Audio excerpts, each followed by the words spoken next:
Bonjour à tous et bienvenue dans Chimie Facile, une série proposée par la chaîne Kozo Academy. J'espère que tu vas bien. Avant de commencer, n'oublie pas de t'abonner à la chaîne, activer la cloche pour ne rien manquer. Et si cette vidéo t'aide, pense à mettre un like et à la partager avec des amis qui ont besoin d'un coup de pouce en chimie. Merci d'avance. Dans la vidéo précédente, on avait vu les éléments chimiques à connaître. Dans celle-ci, on va voir c'est quoi des ions. Dans un premier temps, on va faire une petite mise en situation pour comprendre un peu le thème de cette vidéo. Ensuite, on verra le concept d'ion, puis on apprendra à classer les ions, suivra une expérience d'électrolyse vue un peu plus en détail, et on terminera par une synthèse que je te réserve. Donc là-dessus, on commence avec la mise en situation. Voici une bouteille, et comme toute bouteille, il y a une étiquette collée à celui-ci. Regardons un peu plus en détail ce qui est affiché sur cette étiquette. Alors là, tu peux voir des symboles chimiques, il y a du Ca et puis il y a des chiffres. On te dit que c'est en milligrammes par litre, donc il y a le Ca, on avait vu dans la vidéo précédente que c'est le calcium. Et donc on te dit que dans cette bouteille, il y a 5 mg de calcium, dans le cas où cette bouteille est une bouteille de 1 litre. Ici pareil, et donc on voit des symboles chimiques avec des nombres. Ici, il est écrit résidu sec dans plusieurs langues. Et il y a un peu plus de blabla ici, mais c'est pas ce qui nous intéresse. Ce qui nous intéresse, c'est vraiment cette partie-ci. Voici le constat qu'on fait donc. Les eaux minérales contiennent des sels minéraux. Donc, le calcium, le sulfate, le magnésium, le sodium, le potassium, le chlore, etc., ainsi que les autres, sont ce qu'on appelle des sels minéraux. Voici notre bouteille. Cette fois-ci, c'est une bouteille de la marque Aqua. Et voilà ce qu'on observe. Ici, il y a du calcium. Cette fois-ci, il n'y a pas la même quantité de calcium. Ici, il y a 1,5. Alors que dans le précédent, il y en avait 5, par exemple. Pareil pour les autres sels minéraux. Et là, plutôt que d'écrire Ca pour calcium, ils ont écrit le nom. Voici une troisième bouteille d'une autre marque. Et voilà ce qu'on observe. Ici, on peut voir que, encore une fois, il y a le nom calcium. Et cette fois-ci, il y a son symbole. Mais son symbole, pas sous forme d'atome. Mais on verra plus tard ce symbole-là, ce que ça signifie. On observe à nouveau des nombres différents. Et donc, voici mes deux bouteilles. Chacun d'entre eux, je t'invite à faire de même si tu as 3 bouteilles de marques différentes, de les boire, chacun d'entre eux. Tu testes le numéro 1, le numéro 2 et le numéro 3. Et il y a un constat que tu vas remarquer, c'est que ces 3 bouteilles n'ont pas le même goût. Et la raison, c'est que les quantités des composants, en gros les sels minéraux qu'il y a dans les bouteilles, dans chaque bouteille, sont différentes. Les quantités des composants de chaque eau sont différentes. Et on l'avait vu avec les chiffres. Ici, il y avait par exemple 5 mg par litre, alors qu'ici, il y avait 240 mg par litre. Et donc, c'est ça qui explique la différence de goût. Une question que je vais me poser, c'est d'où viennent les éléments minéraux contenus dans l'eau? Alors, t'inquiète pas, pas de panique, je vais tout expliquer. Regarde, l'eau que tu bois, provient d'eau de pluie infiltrée dans des roches différentes qui se chargent en sels minéraux. En fonction des roches traversées et de la durée de ce voyage, les eaux seront plus ou moins chargées de certains minéraux et en plus ou moins grande quantité. La durée du voyage d'une eau minérale varie de quelques dizaines d'années, comme l'eau d'Évian, à plusieurs centaines d'années, voire 1500 ans pour certaines eaux, comme les eaux de Pyrénées.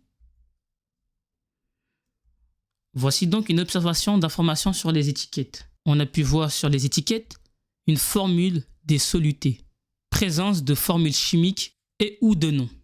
On a aussi pu remarquer que les nombres de symboles chimiques varient en fonction de la bouteille. Tantôt il y en aura 7 des symboles chimiques et tantôt il y aura 4.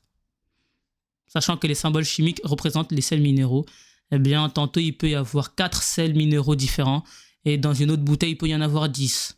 Troisième constat, il y a une présence de charge qui varie en fonction de la bouteille.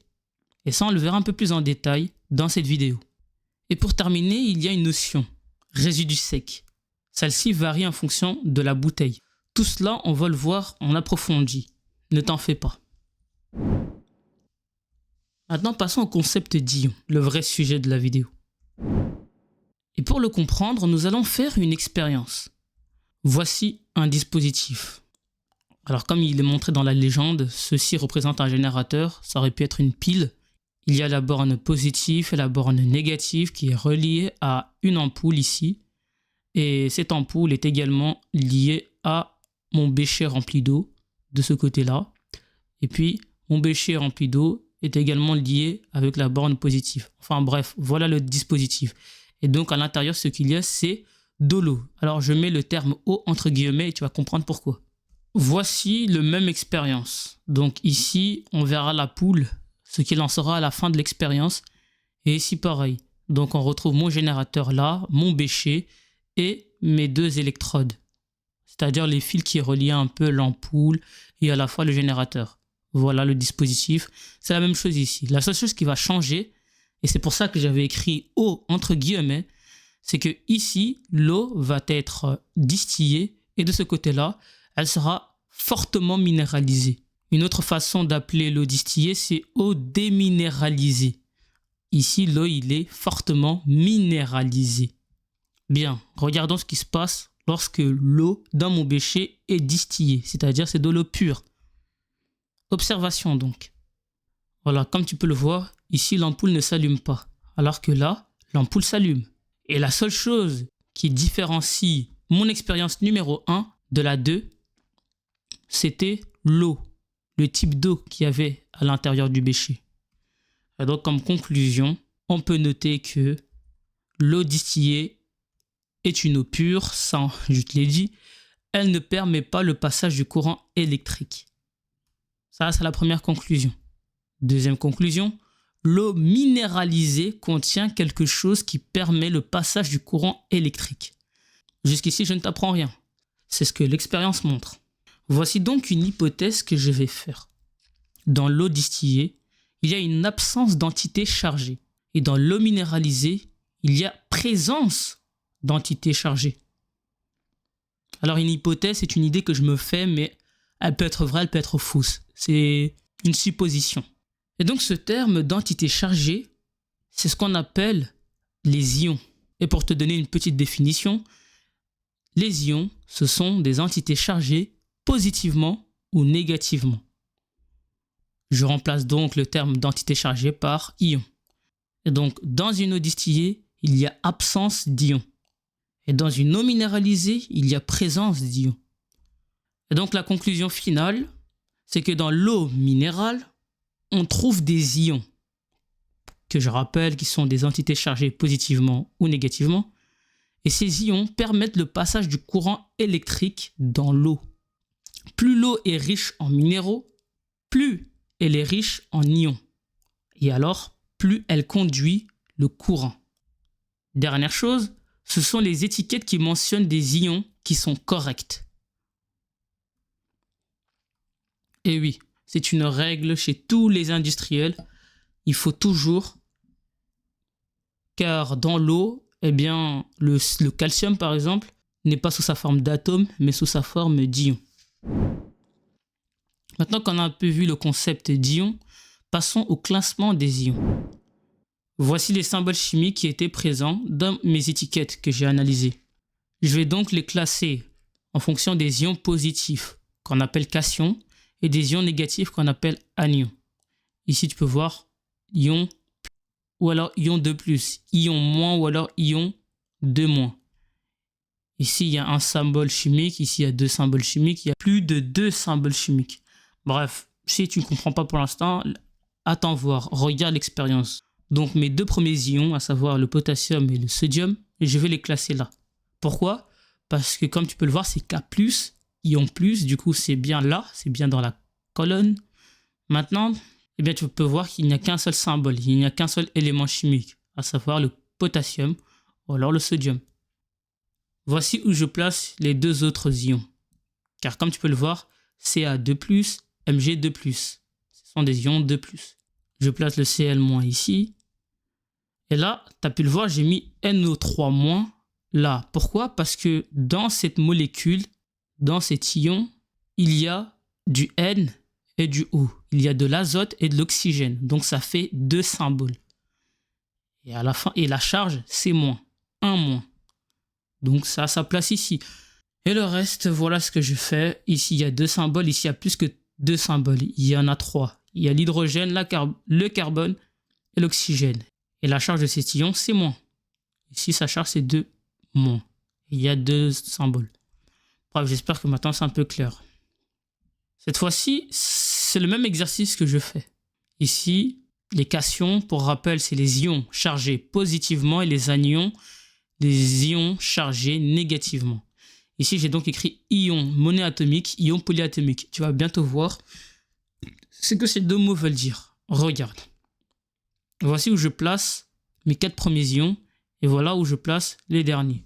Donc, dans les ions monoatomiques, il n'y a qu'un seul atome. Mono veut dire 1. Mono sourcil, un seul sourcil. Monoatomique, un seul atome.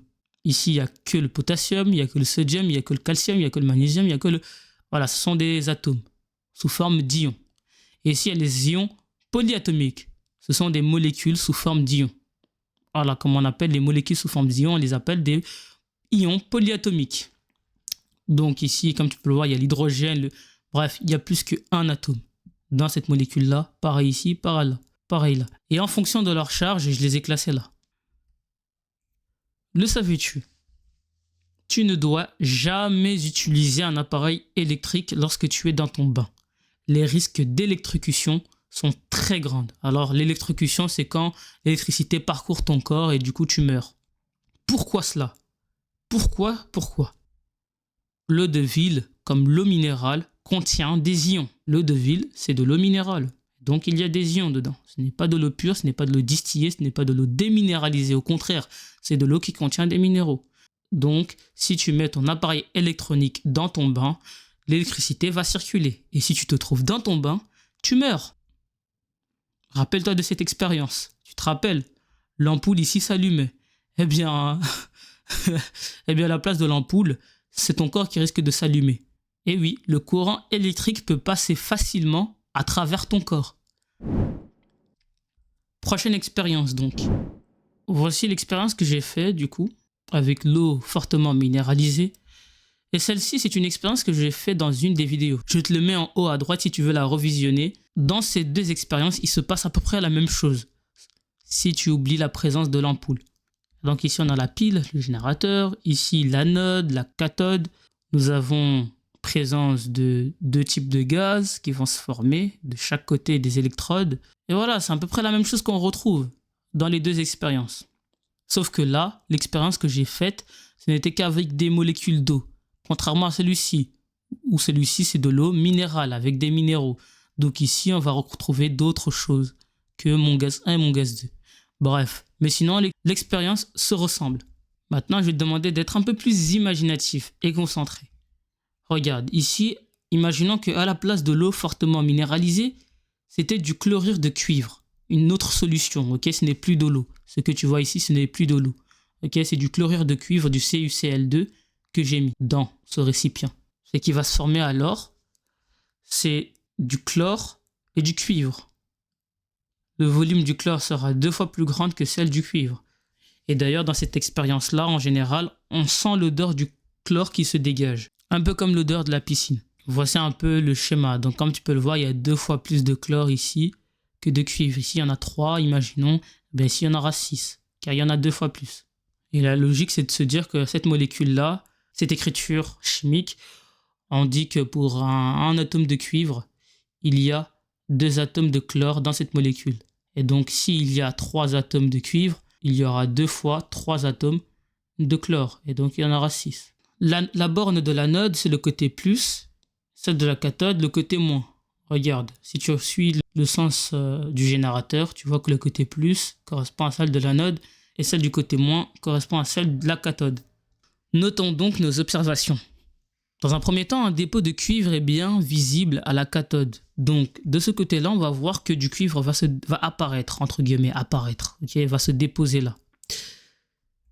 Dans un deuxième temps, on va on va remarquer un dégagement du gaz dichlore au niveau de l'anode, c'est-à-dire le côté plus, ici. On va le détecter. Et pourquoi? Eh bien, c'est grâce à son odeur, comme je l'ai dit, caractéristique, comme à la piscine. Et donc, conclusion, lorsque le courant passe dans l'électrolyte, l'électrolyte, c'est ce que j'ai construit, c'est mon dispositif, c'est ce qu'on appelle un électrolyte. Et donc, quand je ferme le circuit, du coup, quand le courant passe dans l'électrolyte, l'expérience nous montre qu'il y a une migration des ions. Les ions positifs vont aller du côté de la borne négative. Les ions négatifs vont aller de la borne du côté positif. Tu peux le voir, Cl- ils se dirigent tous vers l'anode qui est chargée positivement. Et donc voilà, c'est ce que je note ici. Les cations Cu2+ se dirigent vers la cathode moins, d'où leur nom de cation. Et donc voilà pourquoi on appelle les ions chargés négativement cations. Cation. Cat pour cathode. Ions parce que ce sont des ions. Donc c'est les ions qui se dirigent vers la cathode. Cation. Donc les ions chargés positivement. Et ici, les anions, pour anode, les anions sont les ions du coup qui se dirigent vers l'anode. L'anode est chargée plus, les anions sont chargés moins. Maintenant, on va faire une petite synthèse pour être sûr que tu as bien compris le principal de cette vidéo. Voilà, j'ai pas fait de synthèse, donc je vais te le dire oralement ce qui est à retenir. Tous les éléments chimiques, de l'hydrogène jusqu'à tous les centaines d'autres, ont une forme d'ion. C'est-à-dire une forme où ils sont chargés, soit positivement, soit négativement, jamais les deux. Soit ce sont des ions, soit ce sont des cations. Les ions positifs sont appelés cations parce qu'ils se dirigent toujours vers la cathode, et les ions chargés négativement sont appelés anions. Anions, pourquoi? Parce qu'ils sont dirigés toujours vers l'anode. Et donc voilà, c'était le principal à retenir dans cette vidéo. L'expérience avec les bouteilles, c'était vraiment pour t'introduire le concept. Donc j'espère que la vidéo t'a plu, n'hésite pas à t'abonner, à liker, à commenter soutien pour m'encourager à davantage produire de vidéos. Et sur ce, on se revoit dans quelques jours. Ciao.